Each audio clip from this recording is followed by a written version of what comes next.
Right now at 6 o'clock, an Eyewitness News exclusive. We all want to feel safe, especially in our homes, but a crime can change everything. And for a Branford woman, when her car was taken for a second time, the thieves stole her sense of security too.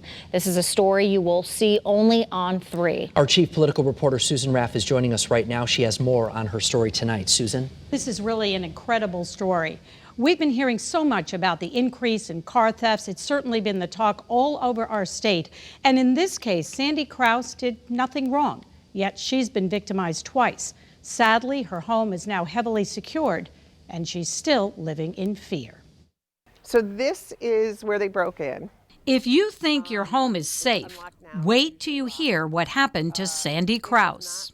So we were both home. I was asleep upstairs. My husband had fallen asleep. While her husband was sleeping in this chair, 2 juveniles found her car locked in the driveway, so they broke into her garage.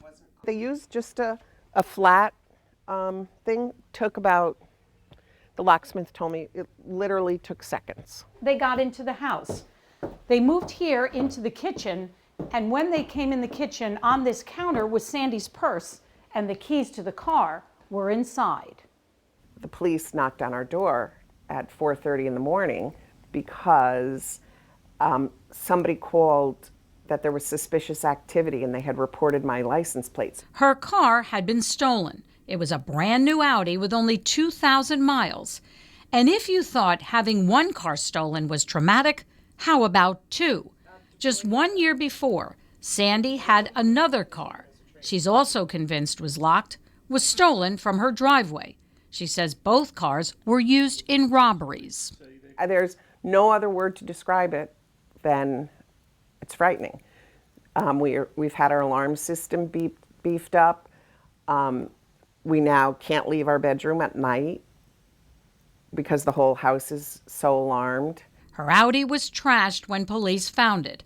All 5 airbags had gone off, and the sides were smashed in.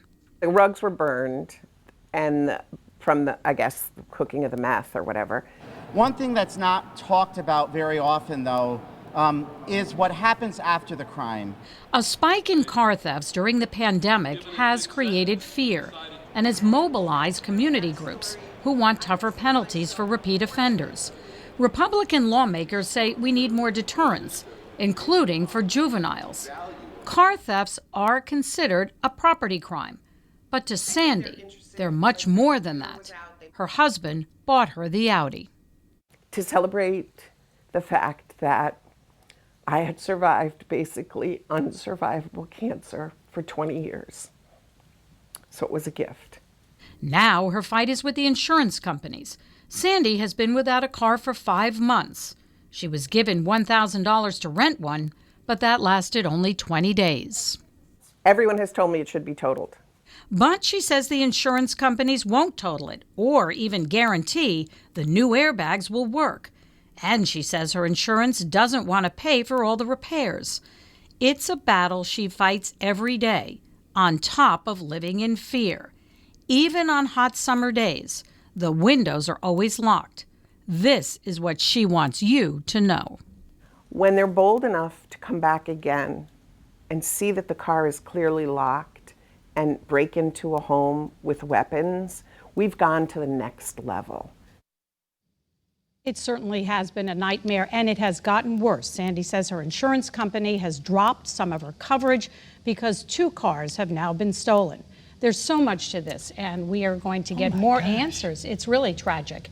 And the insurance companies know that these cars are being stolen, and people need to know what their coverage is, what their policies are, and how they can be protected. And Sandy's story, unfortunately, is not unique. To drop her now, after this happened to her, and she Well, still they doesn't didn't drop have a her, car. but they dropped part of her coverage. It is against the law in the state of Connecticut to drop you if something like this happens, but they can drop some of your coverage. It's traumatizing, it's violating. Definitely our hearts go out to her, and I hope that there's some resolution that she can come to and have this problem solved. We will come back with some more answers, and hopefully people will learn what they can and cannot do, and some more protection for Yeah, them. learn from her, sadly, that she's had to go through this, but perhaps everyone can learn something now. Absolutely. All right, Susan.